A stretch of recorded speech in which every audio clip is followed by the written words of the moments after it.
नमस्कार साथियों। आज मैं आपसे एक अत्यंत गूढ़ लेकिन अत्यंत उपयोगी विषय पर बात करने जा रही हूं।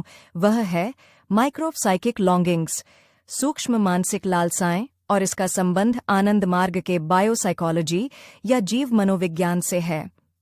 आनंद मार्ग के प्रवर्तक श्री श्री आनंद मूर्ति जी कहते हैं कि मानव जीवन केवल शरीर और मन की क्रियाओं का समूह नहीं है, बल्कि यह आत्मा की परमात्मा की ओर यात्रा है, सीमित से असीम की ओर एक गतिशील प्रवाह। इस यात्रा में हमारी लॉन्गिंग्स यानी आकांक्षाएं, इच्छाएं और मानसिक खिंचाव अत्यंत महत्वपूर्ण भूमिका निभाती हैं। लॉन्गिंग का अर्थ है वह खिंचाव जो हमें आगे की ओर खींचता है, पीछे नहीं धकेलता।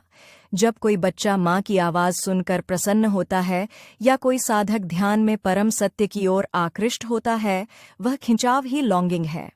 माइक्रोसाइकिक लॉन्गिंग्स को 4 भागों में बांटा जा सकता है। इनबॉर्न साइकोफिजिकल लॉन्गिंग्स यानी जन्मजात प्रवृत्तियाँ, जैसे माँ का दूध, सुरक्षा की भावना, स्पर्श की प्रतिक्रिया, ये मानव में जन्म के कुछ मिनटों में सक्रिय हो जाती हैं। नॉन इनबॉर्न साइकोफिजिकल लॉन्गिंग्स बाद में सीखी गई इच्छाएं, यानी जो जीवन में अनुभव से बनती हैं, जैसे विशेष स्वाद या वस्त्र के प्रति इच्छा।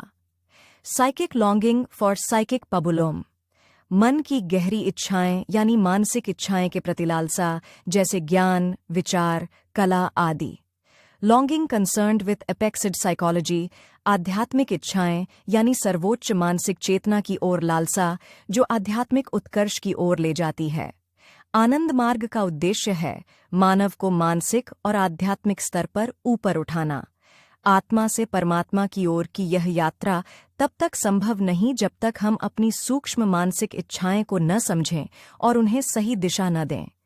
यदि कोई व्यक्ति अपनी बुनियादी इच्छाओं को दबाता है, जैसे प्यास, नींद, मूत्र त्याग आदि, तो उसका बायोस्ट्रक्चर टूटने लगता है। इसका अर्थ है कि प्रकृति और मन के बीच संतुलन जरूरी है। पर यदि हम अपनी इच्छाओं को शुद्ध करें और मन को ब्रह्म की ओर ऊर्ध्वगामी करें, तो यही लालसाएं हमें भूमानंद, इन्फिनिट ब्लिस तक पहुंचा सकती हैं। आनंद मार्ग कहता है, मानव जीवन एक आदर्शगत प्रवाह है। हमारी खिंचाव या इच्छाएं उसी प्रवाह की दिशा तय करती हैं। इसलिए हमें चाहिए कि हम अपनी सूक्ष्म लालसाओं को समझें, उन्हें आत्मनिष्ठ बनाएं और उन्हें परम लक्ष्य की ओर मोड़ें।